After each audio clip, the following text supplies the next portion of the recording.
assuming there were lights always there. You never played in the day, or you did one game, you said? Always 8 o'clock at night. Yeah. No, I never remember a game being played in the daytime. No.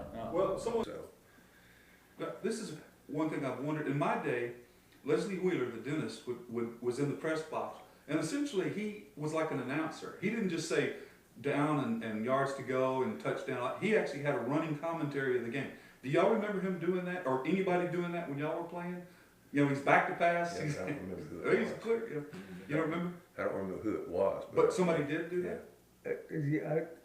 After I got out of high school, yeah, Dr. Quinn, well, he always would announce the games, but he would do that, yeah. They seem to have changed the stands. I remember seeing pictures where the stands were on the east side at one time, and then they were all on the west side. Were they on the They west were side? on the east side, Yeah, just one side. just one side. And the fans from both teams would sit on the same side. Yeah. Is We that were right? friendly. Yeah. Well, we had, one year we had, I don't know which coach it was, but they give us some kind of a sugar. Yeah. Dextrose. Dextrose. That was next day, about middle of the afternoon. If I was on the farm cutting rocks or something, boy, that was hard, especially at night until, but we didn't get in at 10 o'clock at night. Oh, that was unbelievable. That was our senior year, Alan. Yeah. That That you got was the senior year? got the dextrose field, because it was my job at halftime to hand these things out to everybody, and I didn't remember what it and was. most people wanted to throw them away. You'd almost hand it and stand there till he got it in his mouth, you know, and then he went to the next one. Like a dog, you had to rub its throat. You Got some water with those, bless you, Yeah. right there. You got your sugar fix. got your sugar fix. We wouldn't say we were spoon-fed, but close to it. I know in a timeout, you didn't take your helmet off. You was No. allowed to kneel down, but you didn't take your helmet off. It was white there. No. Is that right? No. Oh, that's good. Let me, just to wrap up the game day thing, what about when you had an away game? You would, did y'all suit up at Sugar Land, or you'd suit up at the site of the? I remember it both ways. Sometimes we'd suit up at the gym and then load on the bus, and then other times we'd suit up. It just depends, I think, what the facilities were where we were playing. But that's the way I remember it Well, anyway. let me refresh your memory. Well, this is from what the guy said last time. Whenever you played in Missouri City, you would suit up in Sugar Land and drive over there because they wanted to make a quick exit. Is that the way you all remember? They kept the buses running during the game. Any comments on that? Well, I'm trying to remember when I was playing, the only game that I remember playing against Missouri City was when I was a freshman. And, You won serious. but I can't remember us playing them as a varsity. Yeah, see, what Bobby Williams told me was that they didn't have enough bleachers the 51, 52 year, and so they played them all here at Sugar Land. Yeah. Okay. Because I don't remember, Bobby Williams was a friend of mine at Rice, and I don't remember playing against him, except as a freshman. And another guy named Charles Smitty, who I don't think went on to play. I know the Schmidts. Yep. Yeah. They live down near Oilfield Road. Right. In fact, I know his sister Pam Schmidt is a. I'll be darned. Yeah, I know.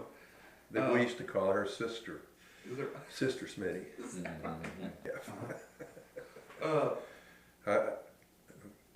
Oh, I was just going to ask you this. How about your equipment? Did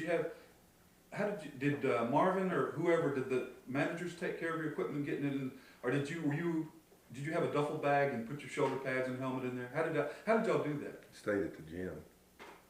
Oh, I mean, when you went to the other field to play an away game and suited out there, did you manage your own equipment, or did you have student I managers? think we might have managed our own equipment, because Marvin wasn't that big. And there was just one, and you only had one student manager, is that correct? Yeah. Okay. Well, Debbie, I was going to say there's two things when I looked through the clippings that struck me. One was there were no 48 to 55 to 48 scores. Y'all were beating them; they weren't scoring anything. The second thing I noticed was y'all traveled quite a lot. You went over and played on the east side of Houston, East Chambers County, Willie Hard- Stovall, yeah, hold this up. Harvard Hill. Barbers Hill, yeah. Corrigan, way up north.